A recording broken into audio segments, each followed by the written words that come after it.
Halo semua, aku Asdita.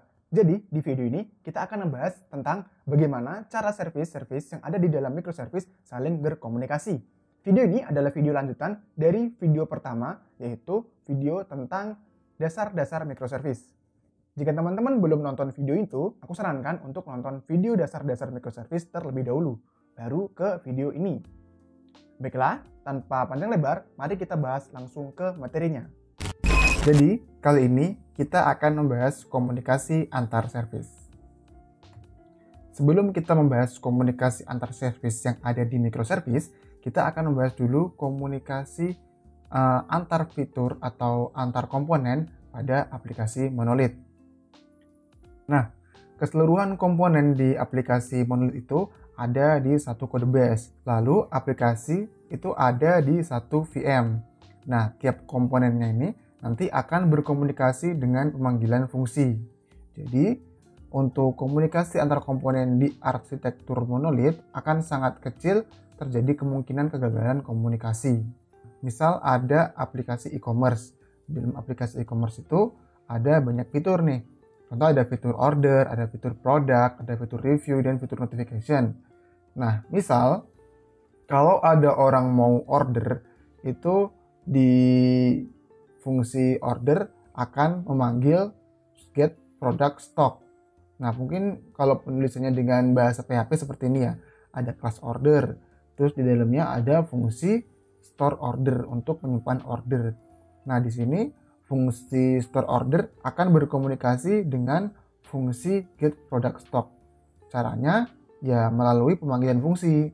Jadi di get product stock ini nanti akan mendapatkan data stok produknya. Kalau stoknya masih ada, nanti ordernya akan disimpan. Kalau stoknya udah nggak ada, ya nanti akan ditolak ordernya, seperti itu. Oke, selanjutnya kita akan membicarakan bagaimana komunikasi pada arsitektur microservice. Nah, seperti yang udah aku bilang, kalau di aplikasi microservice bisa saja satu aplikasi itu nantinya terdiri dari banyak service. Nah, tiap service biasanya dideploy pada server yang berbeda.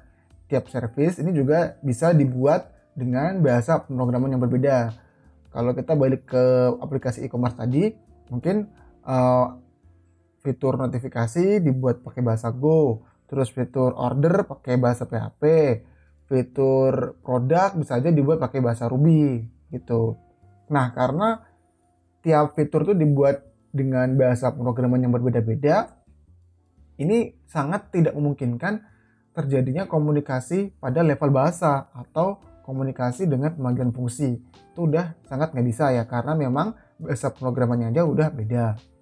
Nah, untuk bisa berkomunikasi antar service ini melalui jaringan komputer. Karena melalui jaringan komputer ini akan sangat mungkin terjadi kegagalan komunikasi antar service. Nah, makanya dalam komunikasi antar service yang ada di microservice, kita harus memperhatikan metode komunikasi yang benar-benar cocok. Nah, contohnya tuh kayak gini ya, komunikasi antar service. Jadi kalau di aplikasi e-commerce dengan implementasi arsitektur microservice, nanti akan ada service tersendiri. Ada service produk, ada service notifikasi, ada service review, dan ada service order.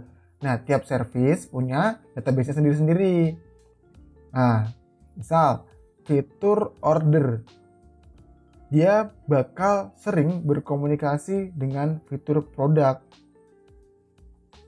Nah, cara komunikasi ini gimana caranya si order bisa dapat data produk? Nah, dengan metode-metode yang akan kita bahas di slide selanjutnya. Oke, nah ini kita masuk ke pembahasan jenis-jenis komunikasi yang bisa kita implementasi pada arsitektur microservice. Komunikasi antar service berjalan dengan mekanisme client server. Jadi ada yang sebagai client dan ada yang sebagai server. Nah, client ini yang meminta data, server ini yang memberikan data, seperti itu. Nah, komunikasi ini membagikan message. Message-nya itu ya sesuai kesepakatan. Mungkin bisa sebagai formatnya JSON, XML, atau mungkin yang terbaru itu komunikasi dengan membagikan message berupa binary. Komunikasi antar service dapat dikategorikan menjadi dua dimensi, yaitu bagaimana cara service melakukan request response dan berapa jumlah service yang saling berkomunikasi. Nah, untuk bagaimana cara service melakukan request response ini ada dua nih, yaitu dengan cara sinkronus dan asinkronus. Nah, untuk sinkronus ini tipenya blocking, untuk asinkronus ini tipenya non-blocking kayak gitu. Nah, untuk yang poin B, berapa jumlah service yang saling berkomunikasi, ini ada dua juga, yaitu one to one dan one to many gitu, teman-teman. Oke, nah sekarang kita akan bahas untuk one to one interaction style. Itu ada request response. Nah, request response ini klien membuat request ke server dan menunggu untuk mendapatkan balasan. Komunikasi ini bersifat blocking dan sinkronus. Jadi kalau ada klien minta data ke server, dia akan nunggu nih sampai server memberikan respons. Kalau server nggak memberikan respons dalam beberapa waktu, dia akan memberikan error timeout kayak gitu. Nah, selanjutnya ada komunikasi notification. Nah, komunikasi jenis ini klien mengirimkan request ke server tanpa mengharapkan balasan dari server. Nah, komunikasi ini bersifat asinkronus. Biasanya diimplementasi untuk mengirim email. Karena apa? Ketika kita mengirim email, kita harus request ke server mail kan. Nah, biasanya mengirim mail itu membutuhkan waktu yang sangat lama nih.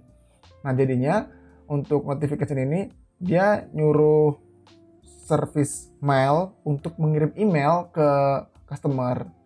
Terus ya udah, itu aja, dia kayak fire and forget aja gitu, dia ngirim dan terus dia nggak butuh tahu si server B itu apakah memproses requestnya dengan benar atau enggak. Itu jenis komunikasi notification.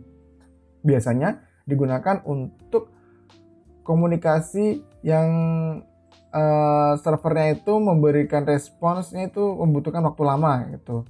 Nah, selanjutnya ada request async response.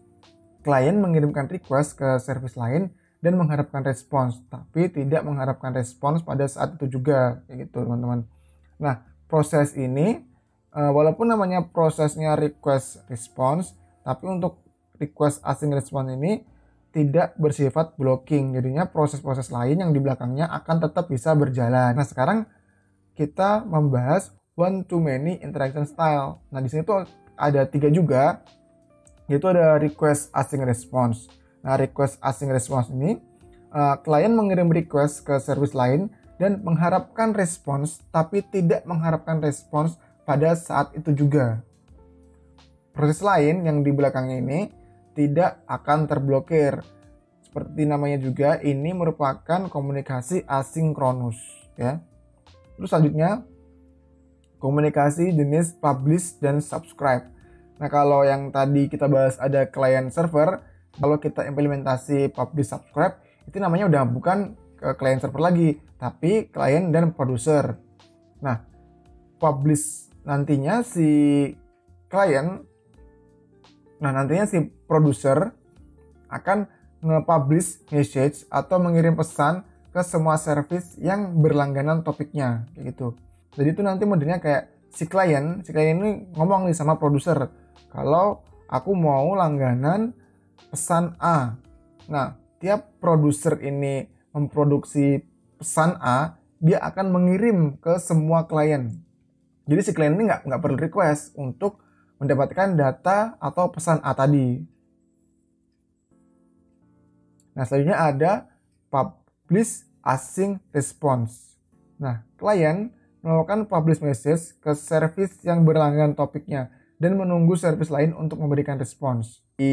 Nah, bedanya dengan publish subscribe yang kita bahas sebelumnya, yang sebelumnya kan kita nggak mengharap respons dari klien kan. Nah, di komunikasi publish async response ini, si publisher ini atau si producer ini mengharapkan respons dari message yang dia kirim ke klien-kliennya. Misal dia tadi mengirim message A. Nah, itu si klien harus ngasih respons ke produser atau publisher kalau si klien ini, si aku ini telah berhasil menerima pesan yang kamu kirim kayak gitu. Ketika kita membangun arsitektur dengan tipe microservice, pemilihan gaya komunikasi itu bisa jadi salah satu challenge yang harus kita pecahkan, ya kan. Nah, kita nih harus bisa memilih gaya komunikasi yang tepat. Nah, misal kita mau ngirim email ke user ketika usernya tuh udah selesai melakukan order. Nah, emailnya tuh nanti kayak invoice gitu. Kita tuh harus tahu nih, kalau ngirim email itu pastinya pakai gaya komunikasi jenis apa gitu. Menentukan jenis gaya komunikasi ini juga nanti ngaruh ke performance aplikasi. Milih gaya komunikasi yang tepat ini bisa sangat berpengaruh ke performance dari aplikasi kita gitu. Terus selain memilih gaya komunikasi, kita juga harus memilih format baku pesan atau message yang akan diterima dan dikirim antar service, ya. Formatnya itu bermacam-macam. Itu tergantung jenis komunikasi yang kita pilih nantinya, atau jenis teknologi yang kita pilih juga. Nah, pokoknya itu formatnya harus baku dan disepakati oleh semua anggota tim. Format pesannya ini harus dipakai di semua service untuk berkomunikasi. Selain gaya komunikasi, kita juga harus mengetahui berbagai macam jenis pesan atau jenis message yang bisa digunakan untuk komunikasi antar service. Nah, di antara itu ada dua, ya. Ada kategori human readable message dan binary format. Kalau human readable message itu ada JSON dan XML. Kalau binary format ini nanti pakainya protokol buffer atau Avro gitu. Gaya komunikasi yang kita pilih tuh harus bisa menghandle kegagalan komunikasi. Mau jenis komunikasi asinkronus, sinkronus, one to many, atau one to one. Itu yang paling penting, kita tuh harus bisa menentukan kalau terjadi kegagalan tuh kayak gimana gitu loh. Karena ya seperti yang aku bilang tadi, kita ini komunikasi di jaringan komputer atau lewat network, itu akan sangat mungkin terjadi kegagalan. Nah, kegagalan ini ya bisa banyak hal penyebabnya. Misal jaringannya down, terus overload, atau service atau jaringan tuh nggak memberikan respons sesuai dengan yang kita inginkan, atau terjadi timeout nih di komunikasinya. Untuk menangani kegagalan komunikasi, salah satu cara atau salah satu strategi yang bisa kita gunakan adalah memberikan nilai default. Ya, misal kayak gini ya, contohnya Tokopedia nih, dia ada 3 service. Ada service review, ada service produk, dan ada service untuk menentukan order atau keranjang lainnya. Nah, misal service review ini lagi down atau lagi bermasalah, kita bisa kasih nilai default untuk review ini gitu. Itu salah satu caranya. Nah, selanjutnya adalah teknologi pendukung yang biasanya dipakai untuk komunikasi antar service. Yang pertama ada REST atau Representation State Transfer. Nah, ini yang paling banyak digunain ya sampai saat ini, menggunakan protokol HTTP dan memanfaatkan HTTP method untuk memanage resource-nya. Contoh, biasanya kita pakai GET nih untuk ngedapetin data, terus kita pakai PUT untuk update data, atau pakai PAGE buat update data, pakai delete buat hapus data, dan pakai POST buat nyimpen data. Nah, komunikasi jenis REST ini sangat populer. Kenapa itu populer? Nah, karena dengan komunikasi REST ini kita bisa melakukan load balancing traffic dan kita bisa menggunakan proxy. Untuk gaya komunikasi penggunaan REST, itu gaya komunikasinya synchronous request response. Nah, jadi dia blocking. Kalau request harus mendapatkan response. Kalau request selanjutnya tuh harus nunggu request yang sebelumnya udah selesai atau belum, kayak gitu. Selanjutnya ada namanya GraphQL. Nah, GraphQL ini klien memungkinkan untuk nge-query data yang ada di server.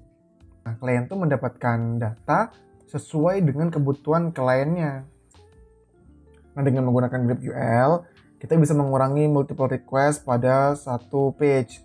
Nah, karena GraphQL dapat digunakan untuk melakukan aggregate data gitu. Selanjutnya ada teknologi yang saat ini sedang naik daun, yang sedang banyak nih digunain di startup besar. RPC itu merupakan suatu protokol ya. Nah, protokol yang memungkinkan untuk menjalankan fungsi yang berada pada service lain.